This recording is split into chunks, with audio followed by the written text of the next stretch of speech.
والصلاة والسلام على من لا نبي بعده محمد رسول الله والذين معه أشداء على الكفار صدق الله العظيم. اللهم صل على محمد وعلى آل محمد كما صليت على إبراهيم وعلى آل إبراهيم إنك حميد مجيد.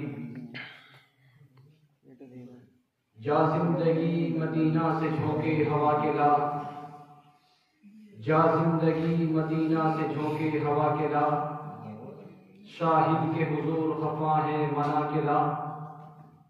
کچھ ہم بھی اپنا چہرہ باطن سنوار لے، کچھ ہم بھی اپنا چہرہ باطن سنوار لے. ابو بکر سے آئینہ عشق و وفا کے لا. دنیا مسلمان پہ بہت ہی تنگ ہو گئی، دنیا مسلمان پہ بہت ہی تنگ ہو گئی. فاروق اعظم کے دور کے وہ نقشے اٹھا کے لا. جن سے گناہ نے ہمیں محروم کر دیا، جن سے گناہ نے ہمیں محروم کر دیا، اس ماں کے وہ زاویے شرم و حیا کے لا. مغرب کی گلیوں میں مارا مارا نہ پھر ایک ادائے علم، مغرب کی گلیوں میں مارا مارا نہ پھر ایک ادائے علم. دروازہ علم سے خیرات جا کے لا. میرے نہایت واجب الاحترام بزرگوں اور عزیز ساتھیوں، حکم مستحکم، میں نے آپ حضرات کی خدمت میں قرآن کریم کا ایک مختصر سا حصہ تلاوت کیا ہے. میں اس تلاوت کی روشنی میں آپ حضرات کی خدمت میں 3 باتیں پیش کرنا چاہتا ہوں. نمبر 1، جس پیغمبر کا ہم نے کلمہ پڑھا اس پیغمبر کی بات. نمبر 2، جس پیغمبر کا ہم نے کلمہ پڑھا اس پیغمبر کی ذات.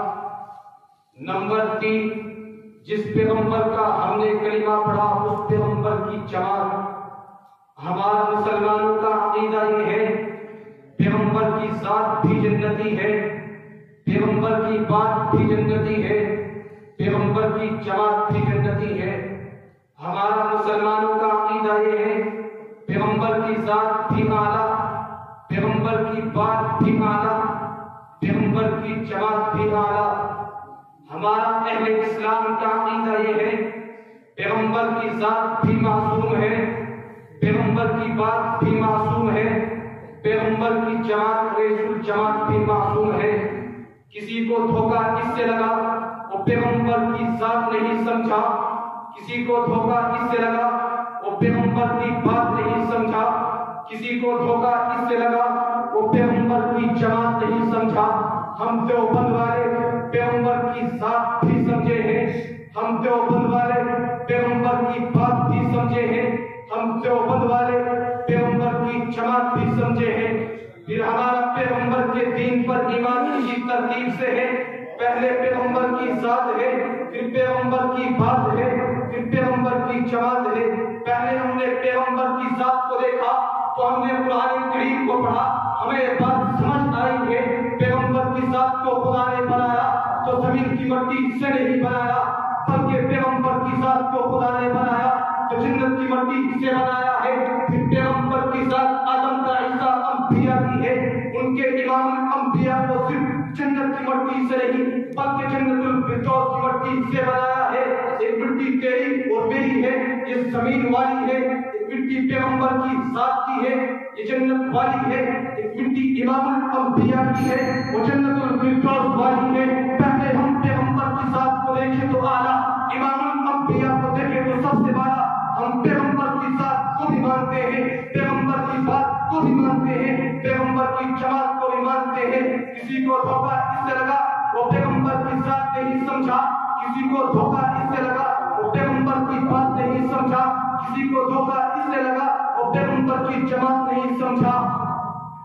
ہمارا مسلمانوں کا عقیدہ یہ ہے، پیغمبر کی ذات بھی معصوم ہے، پیغمبر کی بات بھی معصوم ہے، پیغمبر کی جماعت بھی معصوم ہے.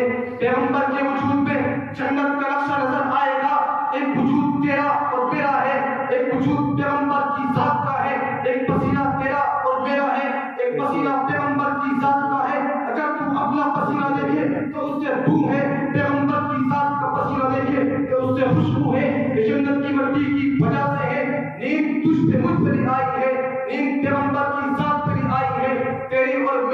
وہ ہے جو تیرے میری ظاہر اور باطن دل پر بھی آئی ہے، پیغمبر کی نیند وہ ہے جو صرف پیغمبر کی آنکھ پر آئی ہے، دل جاگتا رہتا ہے، جنت کی مٹی کی وجہ سے ہے، موت تجھ سے مجھ سے بھی آئی ہے، موت پیغمبر کی ذات پر بھی آئی ہے، تیری اور میری موت وہ ہے جو تیرے میرے ظاہر اور باطن دل پر بھی آئی ہے، پیغمبر کی موت وہ ہے جو صرف پیغمبر کی آنکھ پر آئی ہے، دل حیات رہتا ہے۔ مولانا قاسم نانوتوی نے آپ حیات پہ لکھا ہے، پیغمبر کی ذات پہ موت آئی ہے، پیغمبر کی آنکھ پہ موت آئی ہے، پیغمبر کا دل یہ حیات رہتا ہے۔